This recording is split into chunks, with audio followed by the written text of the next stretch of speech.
हाँ जी। Good morning students. बेटा हमारा चैप्टर चला हुआ था अपना व्याकरण में थर्ड, संधि तथा संधि विच्छेद। इसमें हमने किया था संधि किसे कहते हैं, संधि विच्छेद किसे कहते हैं, संधि के भेद कौन कौन से हैं।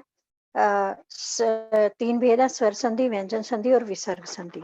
फिर हम स्वर संधि के उपभेद कर रहे थे और उपभेदों में हमने कर लिया था दीर्घ संधि और गुण संधि।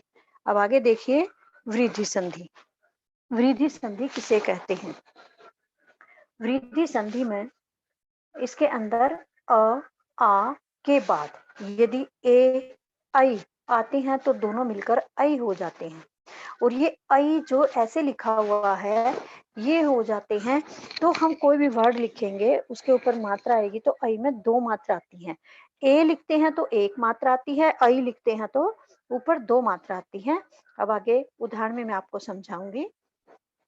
तो आ के बाद यदि ए ऐ आते हैं तो क्या होता है, दोनों मिलकर ऐ हो जाते हैं। तथा ओ औ आते हैं तो दोनों मिलकर आ से आगे की बात है ये, आ से परे ओ औ आते हैं तो दोनों मिलकर क्या हो जाते हैं, औ बन जाते हैं। अब उदाहरण देखिए, क में है अ आ प्लस ए ऐ, अ आ प्लस ए ऐ क्या बनेगा? आ से परे ए या ऐ आता है तो क्या बन जाएगा, ऐ। क्या बन जाएगा, ऐ। तो नीचे उदाहरण देखिए, एक प्लस एक, एक को में असमाहित है, प्लस एक, एक में पहले ए प्लस के बाद ए का प्रयोग है, अ प्लस ए मिलके क्या बना, ऐ।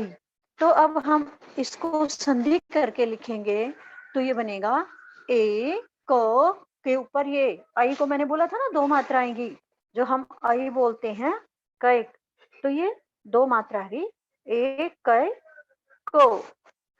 अ और ए मिलके क्या बन गया, ऐ। ए कै को, कैक।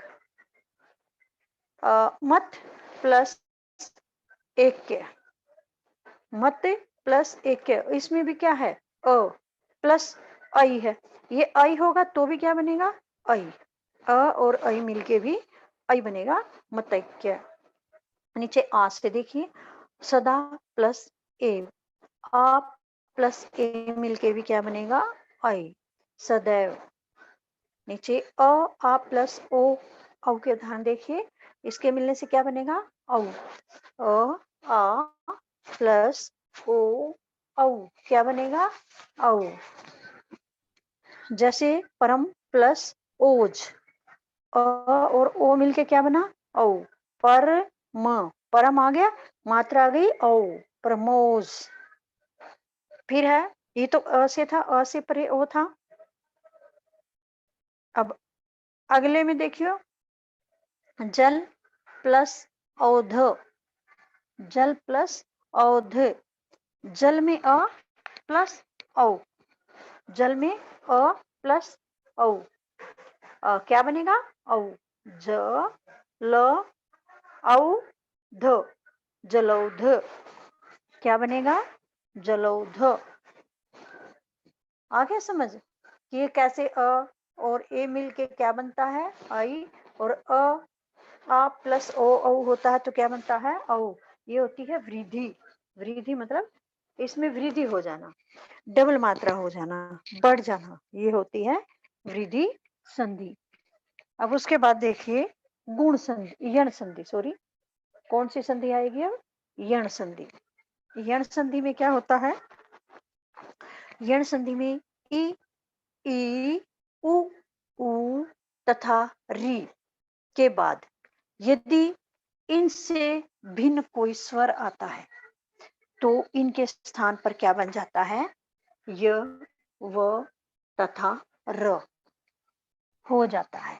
अब देखिए मैं बताती हूँ आपको, यदि क्या होता है, यण संधि में ई या ऊ आ जाता है और इससे परे ई या ऊ को छोड़कर कोई भी स्वर आ जाए तो इस ई की जगह यह हो जाएगा, इस ई की जगह क्या हो जाएगा, यह हो जाएगा। और जो प्लस से पहले जहां ये ई की मात्रा आई है जिस वर्ड पर, वो वर्ड क्या हो जाएगा, वो वर्ण आधा हो जाएगा। ई की जगह यह हो जाएगा और वो वर्ण आधा हो जाएगा। ऐसे ही ऊ से परे कोई इस ऊ स्वर को छोड़कर कोई अन्य इनसे भिन्न कोई स्वर आता है तो उसकी जगह व बन जाएगा, और जिस पर ये मात्रा लगी है ऊ की, वो आधा हो जाएगा। और री का क्या बन जाएगा, र बन जाएगा। री से परे कोई स्वर आता है तो क्या बन जाएगा, र बन जाएगा। देखिए वो उदाहरण, ई ई प्लस आ, ई ई, इससे परे कोई स्वर आ गया तो इस ई की जगह क्या बनेगा, य। और आ गया कि इसकी जगह बन जाएगा या। ई से परे कोई स्वर है तो य, और ई से परे कोई स्वर है आ है तो या। देखिए, यदि प्लस अपि, यदि ई आ गया ना, यदि में ई आ गया तो ई की जगह तो यह हो जाएगा, और जो द है जिसके ऊपर ये मात्रा है ये आधा हो जाएगा। ठीक है, आ निकल जाएगा इसमें, ये ई निकल गई तो ये आधा रह गया, तो क्या बनेगा, य द आधा हो गया, हलंत लग गया, फिर ई की जगह यह। यदि ई बाद में बोला जाता ना तो बाद में ई आएगा, य द ई, हम वर्ण विच्छेद करेंगे तो कैसे लिखा जाएगा, य हलंत प्लस अ प्लस द हलंत प्लस ई, ऐसे लिखा जाएगा ना। तो ई बाद में आया तो ई की जगह यह बाद में आएगा, ये द पहले आएगा, ये आधा आएगा। अब नीचे अति प्लस आचार, इसमें देखिए आ वर्ण आ गया, अति त आधा आ जाएगा, और ई का ये आ जाएगा, आगे आ है तो आ जाएगा, या बन जाएगा, अत्याचार। अब उ प्लस आ क्या बनेगा, मैंने ऊपर बताया था, ऊ से परे कोई स्वर आएगा तो वह बनेगा, और आ गया तो वह बन जाएगा। देखिए, सु प्लस आगत, सु प्लस आगत, इसमें भी ऐसे ही आएगा, स आधा आ जाएगा, ऊ की जगह व आ जाएगा। अब देखिए इसमें स की जगह आधा आ गया, ये हलंत नहीं लिखा जाएगा, ये वैसे आधा लिखा जाता है, क्योंकि द आधा नहीं लिखा जाता, उसकी जगह हलंत आता है, तो ये स आधा लिखा जाता है, तो आधा स लिख दिया हमने, ऊ की जगह व आ गया, आगे आ है, व के बाद आ की मात्रा लग गई, फिर ग त यूं कर। आगे बड़े ऊ की मात्रा वाला देखिए, वधु प्लस आगमन, वधु, इसमें भी क्या आएगा, व ध आधा, ऊ की जगह व और आ ग म न, वध्वागमन। ठीक है, अब री का उदाहरण देखिए, मातृ प्लस आनंद, मातृ प्लस आनंद, री से परे स्वर है तो री की जगह क्या बनेगा, र, री की जगह क्या बनेगा, र, तो क्या बनेगा, मा त में र आधा आ गया तो तय के अंदर लग गया, आधा गया ना, आधा तो बनना ही है, री का रे, मात्रा आनंद यूं का यूं है, त्र के बाद आनंद। ऐसे ही पितृ प्लस आज, पी त के अंदर वही री का र आधा, और र आ गया, त आधा, तो ये जुड़ के बन गया पित्राज्या। ठीक है, इसके बाद आइए अयादि संधि। अयादि संधि में देखिए, अयादि संधि में क्या होता है, ए ऐ ओ औ के बाद भिन्न स्वर आने पर क्रमशः आय आय आव तथा आव हो जाता है। दोबारा देखिए परिभाषा में समझाती हूँ आपको। अयादि संधि में क्या होता है, अ से परे कोई भिन्न स्वर आ जाएगा तो इसकी जगह बन जाएगा अय। ए की ए से परे कोई स्वर आ गया तो क्या बनेगा अय, और आई से परे कोई स्वर आएगा तो उसकी जगह बनेगा आय, और ओ की से परे कोई स्वर आया तो इसकी जगह बनेगा अव, और औ से परे कोई स्वर आया तो बनेगा आव। ए से परे कोई स्वर आया क्या बना आय, आई से परे कोई स्वर आया तो बना आय, ओ से परे कोई स्वर आया तो आव, और औ से परे कोई स्वर आया तो आव। ठीक है, अब उदाहरण देखिए। ने प्लस अन, इसमें क्या है ए, एक मात्रा है ए है, ये ए से परे स्वर आ गया तो इसकी जगह क्या बनेगा अय। न के अंदर आ गया, बाद में ए की जगह य अय, न में अ चला गया और बीच में य रह गया, और य के अंदर ही जुड़ गया, फिर न बच गया, ये न लिखा गया तो वर्ड बन गया हमारा नयन। क्या शब्द बना हमारा नयन। उसके बाद आई, आई के बाद मैंने बोला था आई से परे कोई स्वर होगा तो क्या लगेगा, क्या बन जाएगा उसकी जगह आय, तो ग आई की जगह आ य के अंदर आ चला गया, बाद में यूं का यूं क्या बन गया गा य क, गायक। अब ओ से परे कोई स्वर है तो इसकी जगह आएगा अव, ओ से परे कोई स्वर है तो क्या आएगा अव। प व न, प के बाद ओ की जगह अव आ गया, अ प के अंदर चला गया, व में आ गया, बच गया न, क्या बन गया पवन। पव प्लस अन, पव प्लस अन, औ की जगह क्या आएगा आव, औ की जगह क्या आएगा आवे प्लस अन। ठीक है, तो अब देखिए क्या बनेगा, औ की जगह आव आएगा तो प आ व, पव की जगह आव, और न यूं का यूं पा व न, पावन। हो गया ना, औ की जगह आओ, ए की जगह आए, आई की जगह आए, ओ की जगह आव, औ की जगह आव। ये अयादी संधि के अंदर नियम है। इसी के अकॉर्डिंग आपको उदाहरण भी मैंने एक एक करके आपको बता दिए हैं। तो आगे देखिए अब व्यंजन संधि। व्यंजन संधि किसे कहते हैं? व्यंजन संधि कहते हैं किसी व्यंजन के बाद स्वर अथवा व्यंजन आने पर जो परिवर्तन होता है वह व्यंजन संधि कहलाता है। किसी व्यंजन के बाद कोई व्यंजन आ गया और उसके बाद प्लस के बाद चाहे कोई स्वर आए या व्यंजन आए, पहले व्यंजन आना चाहिए। पहले व्यंजन होगा प्लस स्वर आए या व्यंजन आए, कुछ भी आए, तो उसमें जो परिवर्तन होगा वह व्यंजन संधि कहलाता है। जैसे वाक प्लस ईश, वाक प्लस ईश का क्या है हलंत है, हलंत है तो ये व्यंजन है। जो हलंत नहीं होता तो इसके अंदर असमाहित होता, ये है व्यंजन। क हलंत है तो व्यंजन है, प्लस इससे परे स्वर है, पहले क्या है व्यंजन प्लस ई स्वर है तो ये व्यंजन संधि है। अब कुछ नियम है इसके कि इसी इसी वर्ग का तीसरा बन जाएगा ये क वर्ण, वाक को प्लस ईस तो इसी का तीसरा बनेगा क ख ग, ग तीसरा वर्ण है, और ईश वा गीश, ई की मात्रा ग के ऊपर लग गई, वा गीश। आगे जैसे राम प्लस अयन, राम प्लस अयन, राम म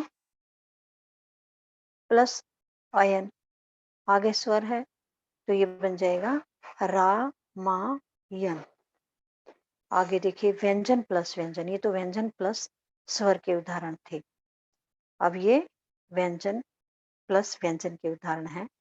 उत प्लस चारण, उत प्लस चारण, ये भी एक नियम के अकॉर्डिंग जो बाद वाला वर्ण है उसी का आधा वर्ण पहले आ जाएगा। जैसे बाद में चारण च वर्ण है तो इससे पहले च आ जाएगा और वो आधा आएगा। जो त है उसको वो च में बदल जाएगा। किस में बदल जाएगा ये? च में। उच्चारण, उच्चारण। आगे वी प्लस सम, ये जो स है ये श में बदल जाता है। वी शम। उत प्लस लास, जो बाद वाला वर्ण है ल त उसी में बदल गया उल्लास। अब दिन नीचे है जगत प्लस नाथ। अब ये इसी वर्ग के लास्ट वर्ण में बदल जाएगा, जो बाद वाला दे रखा उसी में बदल जाएगा ये भी, जगन्नाथ। अब इसके बाद है विसर्ग संधि। विसर्ग संधि कौन सी होती है? विसर्ग के बाद स्वर या व्यंजन आने के बाद विसर्ग में जो परिवर्तन होता है उसे विसर्ग संधि कहते हैं। विसर्ग संधि किसे कहते हैं? विसर्ग के बाद पहले विसर्ग हो प्लस उसके बाद चाहे स्वर आए या व्यंजन, उसके आने के बाद जो विसर्ग में परिवर्तन होगा, पहले विसर्ग आएगा प्लस चाहे स्वर आए व्यंजन आए, तो उस विसर्ग में जो परिवर्तन होगा वह विसर्ग संधि कहलाएगा। जैसे तपह प्लस बल, तपह, इस विसर्ग की जगह ओ आ जाएगा, यहाँ विसर्ग में परिवर्तन होगा, बाद वाला यूं का यूं, तपो बल। पुनः प्लस जन, इस विसर्ग में परिवर्तन होगा, रे बन जाएगा, तो रे आके बन जाएगा पुनर्जन। दु प्लस साहस, इसमें विसर्ग की जगह स आ जाएगा, तो ये बन जाएगा दुस्साहस। आगे है नि प्लस धन, इसमें भी विसर्ग की जगह र आ जाएगा, निर्धन। लास्ट में है बिल्कुल दु प्लस कर्म, थर्ड लाइन में लास्ट दु प्लस कर्म, दु की जगह ऊ की जगह क्या आ जाएगा? श, षटकोण वाला, तो बन जाएगा ये दुष्कर्म। क्या बन जाएगा? दुष्कर्म। अब दोहराने के लिए दे रखा है, इसको रीड कर लेते हैं, ये पूरे के पूरे लेसन का निष्कर्ष है। देखिए, दो शब्दों का उच्चारण एक साथ करते समय दोनों शब्दों की निकटतम ध्वनियों के बीच होने वाले परिवर्तन को संधि कहते हैं। दो शब्दों का उच्चारण जब एक साथ करेंगे तो एक साथ करते समय दोनों शब्दों की जो निकटतम ध्वनियां होती हैं उनके बीच जो परिवर्तन होगा उसको संधि कहेंगे। दो शब्दों के उच्चारण करते समय दो शब्दों की निकटतम ध्वनियों में जो परिवर्तन होगा उसको क्या कहेंगे? संधि। फिर है अगला पॉइंट, जब दो ध्वनियां मिलती हैं तो उनमें परिवर्तन अवश्य होता है।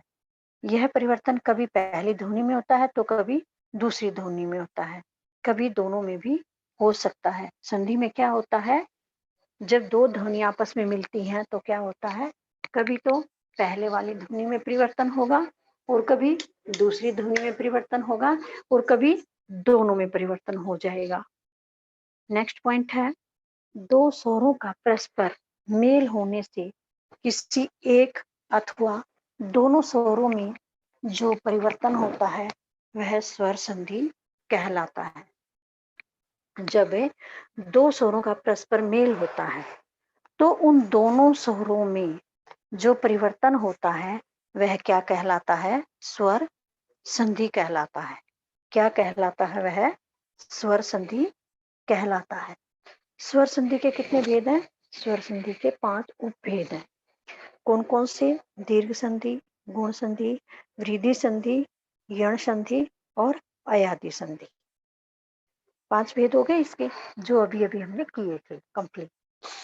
नेक्स्ट है व्यंजन के बाद स्वर अथवा व्यंजन आने पर जो परिवर्तन होता है वह व्यंजन संधि कहलाता है।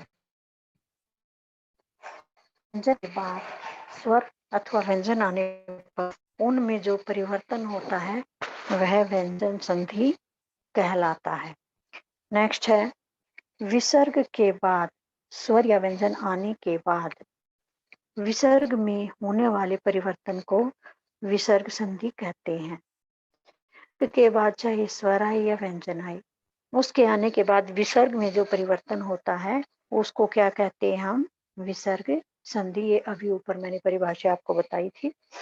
ये सारा निष्कर्ष सभी परिभाषाएं शॉर्ट रूप में या दोहराने के लिए में दे रखी हैं। तो आपका संधि वाला चैप्टर हो गया है कंप्लीट। अब आपने इस फुल लेसन को अच्छी प्रकार से लर्न करना है और संधि करने की प्रैक्टिस करनी है और संधि विच्छेद करने की प्रैक्टिस करनी है। और इसके बैक एक्सरसाइज की पीडीएफ आपके पास आ जाएगी, उसको आपने अपनी बुक में फिल करना है और जो क्वेश्चन आंसर हैं उनको आपने अपनी नोटबुक्स के अंदर क्वेश्चन आंसर आपने लिखने हैं और लर्न करने हैं।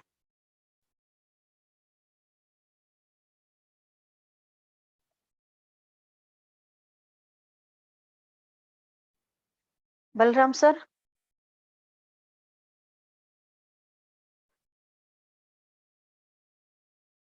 बलराम सर।